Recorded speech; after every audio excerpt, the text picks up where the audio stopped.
Doctor shaved black nurse's hair as a joke, unaware she was the hospital director's daughter, the night shift at St. Ainsley Memorial had a strange kind of silenced quiet for an overcrowded hospital, too heavy for a place built to save lives. Fluorescent lights buzzed softly overhead, filling the hallways with a cold glow. Nurses moved like shadows, doctors murmured orders, monitors beeped their steady heartbeat like rhythm, and in the middle of it all was Aurelia Coleman, 26, bright-eyed, compassionate, the kind of nurse who could calm a screaming child with just 3 soft words. Patients adored her, families trusted her, even the tough, overworked nurses smiled when Olia walked by. But not everyone liked her, and one of them, Dr. Calvin Rhodes, would make the worst mistake of his life that night. Olia never bragged, never boasted, and absolutely never mentioned who her father was. She didn't want special treatment. She wanted to earn respect on her own. She kept her badge clipped tight, her hair braided neatly under her nursing cap,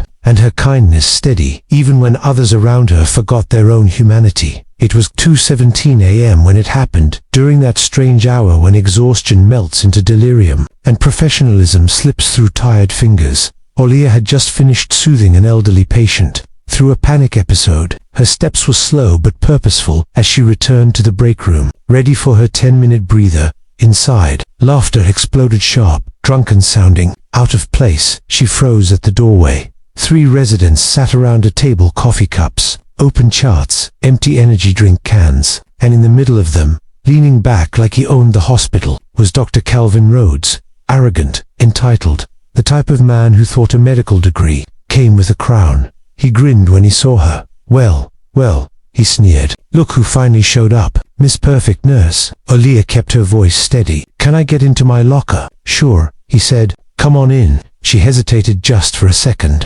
Something in his smile felt wrong, but she stepped in. As she reached her locker, one of the residents snickered. Another whispered, do it. She won't fight back. Before she could turn around, a sharp metallic buzzing filled the room. Olia froze. Electric clippers. The next sound was worse, the sound of her braids being hacked off. Her breath caught. She spun around too late.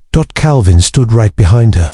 The clippers pressed to her scalp, strands of her hair falling around her like broken feathers. Relax, he said casually. It's just a joke. Lighten up. Her mind blanked. She couldn't speak. She couldn't breathe. She felt stripped, violated, humiliated. Her hair, carefully braided by her mother the night before, was now scattered on the tile floor. Pieces of her identity, pieces of her pride, pieces of her. She didn't scream, she didn't cry, she just stepped back, hands trembling as she touched the uneven ruin left behind. Calvin chuckled. Don't worry, sweetheart. Hair grows back. The residents laughed with him. Olia looked at them one by one. None of them looked away. She turned and walked out silently. But her silence was not weakness. It was the quiet before a storm no one saw coming. She went to the restroom, locked the door, and stared at her reflection.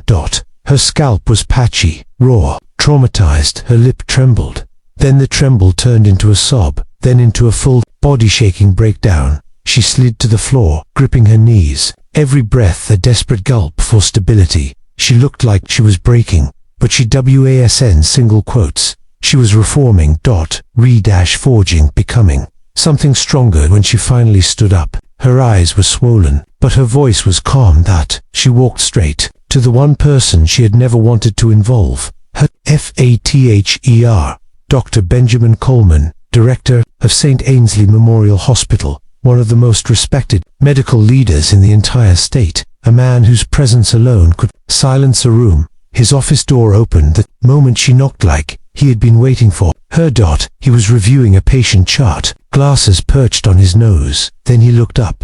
He saw her hair. His pen fell out of his hand. Olia. His voice fractured. What happened to you? Who did this? She tried to speak, but her throat tightened. When the words finally came, they were raw and cut deep. It was Dr. Rhodes. He said it was a joke. Her father's eyes darkened dangerously. He stood up, and the air in the room shifted. This wasn't Dr. Coleman, the polished director. This was a father whose child had been harmed. Olia, he said softly, go home. I'll take care of everything. Dad, you've been quiet long enough. His tone left no room for discussion. Olia nodded and left, but she didn't go home. She stayed in her car in the parking lot, tucked low behind the tinted glass. She needed to see what would happen next. Inside, Dr. Coleman walked with terrifying calm through the hallways, his footsteps measured and deadly. He found Rhodes laughing with a nurse at the nurse's station. "Dr. Rhodes," Coleman said. Calvin turned on, his smirk wavered. "Director Coleman, a good morning." Coleman's voice was cold enough to freeze bone. "In my office now." The residents followed behind, trembling. Calvin tried to smile. "Is this about the OR schedule?" "Aye." Coleman slammed the office door behind them. "What did you do to my daughter?" The color drained from Calvin's face. "Why your daughter? Wait, Aaliyah is your—" "Yes," Coleman hissed. "My daughter?" Calvin stumbled backward. "Sir, it was just a joke. I didn't know you shaved her hair," Coleman said. "Without consent. While she was working. On my watch. I didn't mean harm. You humiliated her, violated her. You abused your position. You targeted her because she's young, because she's kind, because she's black." Calvin's mouth opened but no sound came out. "And now," Coleman continued, "you will face consequences." "Aye, Director Coleman, please, you are fired." Calvin's knees buckled.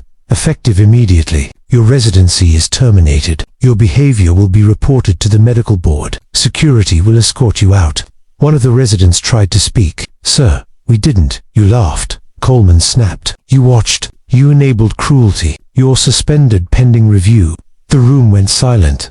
Coleman stepped closer to Rhodes, his voice low and lethal. "You will never harm anyone in this hospital again." Security escorted Rhodes out the front doors. Aaliyah watched from her car. He looked small, he looked terrified. He kept glancing back, as if hoping anyone would defend him. No one did. Doctors looked away. Nurses stopped walking. Patients stared in confusion. And then he saw her. He stopped dead, and for the first time since she'd known him, Calvin Rhodes looked ashamed. Aaliyah didn't smile. She didn't gloat. She simply held his stare steady, unbroken. Then she drove off, not because she wanted to escape, but because she was done letting people like him define her worth. 2 weeks later, she returned to the hospital with her hair newly cut, shaped beautifully, styled with pride. Nurses hugged her. Patients cheered when they saw her. Even the stern chief surgeon gave her a nod of respect. Her father approached her during her break, a soft smile on his face. "You look strong," he said. "I feel strong." She replied, "You didn't deserve what happened." "No," she said, "but maybe something good can come out of it." Her father frowned gently. "Like what?" She looked out at the busy hallways, the place she still loved. "Despite everything, maybe people will think twice before humiliating someone, just because they think they can get away with it." Her father nodded slowly. "And maybe," she continued, "someone else who feels small or scared will see that they're not alone." Moral of the story: courage isn't always loud. Sometimes it's the quiet decision to stand tall after someone tries to break you. And sometimes, the very moment meant to weaken you becomes the beginning of your strength. No matter who tries to dim your light, rise anyway.